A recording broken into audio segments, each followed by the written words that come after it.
Dennis Targan, a matter of wife's death. A matter of wife's death. Dennis Targan.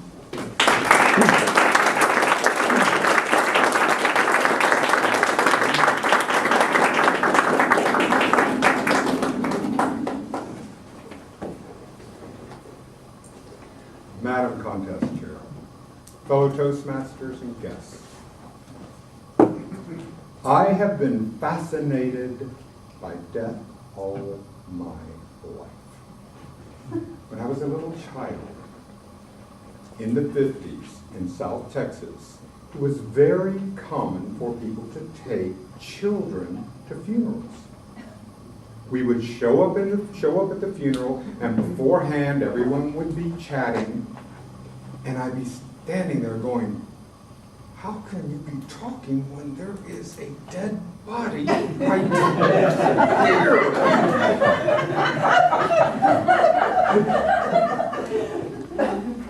Prayers at night weren't any calming influence on me. I'd be tucked into, I can imagine my mother tucking me in at night and saying, okay, let's do our prayers. Now I lay me down to sleep. I pray the Lord my soul to keep. And if I should die before I wake, I pray the Lord my soul to take.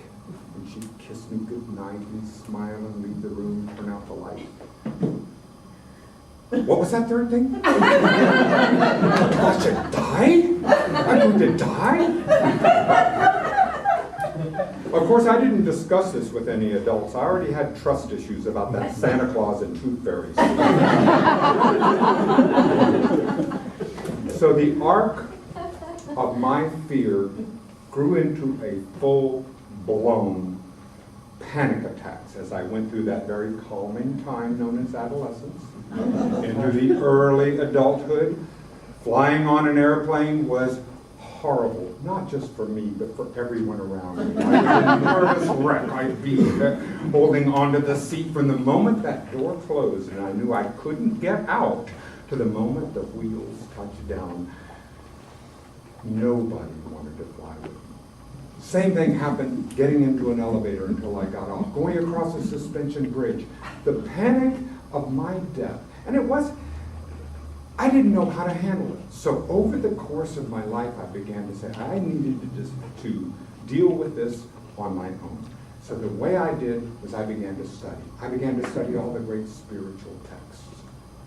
I studied about death and dying. I went out to California and met Elizabeth Kubler-Ross, who wrote on death and dying in the 5 stages, and got a chance to really to understand that within me, within is an essence. There is something here that goes on. And gradually, because I worked from head to heart, gradually it began to work to soften that feeling of what happens after death.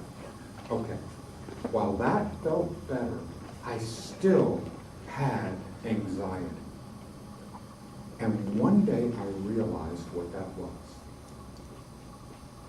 I had over-identified with myself as this body. I mean, all the time I would say, well, I'm a man. I am 64 years old. I am 66 years old. I am a communication consultant. I'm all these things. I am not. My body is these things. My body, but who I am is different from my body. My body is my vehicle. It gets me from place to place, much like my car. I don't over-identify with my car. I get into my car. I will drive from one place to another, and then get out of my car when I'm done. It's my vehicle. Okay?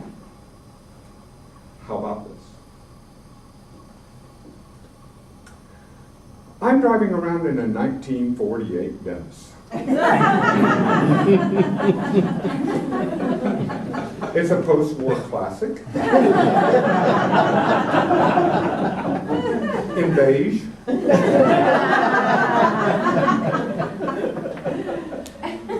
I don't have all my original equipment. I had my appendix out, and I've had my the molars are gone, but everything else is pretty much the same. Have a number of dents that I haven't had worked out. Not much left on the roof. That's okay. The suspension is creaky at times. Because I can get to place to place, and I try to work it. I've gone in, and I know that my emissions control are as well as my exhaust. The pumps are good. The pumps are good. And I try to keep the onboard computer as clear as I possibly can, using a great deal of all of the wonderful techniques that you talked about, self-forgiveness and kindness and love. Those are the things that end up clearing me out so that I can continue on down this road. Now, I try to, as I go on a day-to-day basis, to put good fuel into my vehicle, because I find when I don't, it backfires.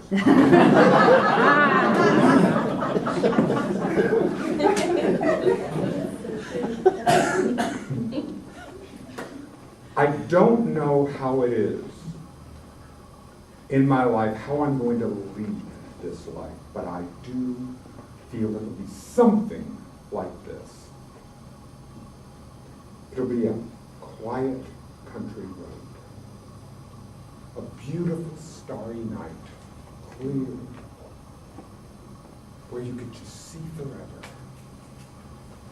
And I and my vehicle will slowly coast to the side of the road. And I'll get out, and I'll thank Him, and go on to whatever existence there is. And there'll be music. There'll be a soundtrack. And mine, it'll be Gene Autry. Happy trails to you until we meet again.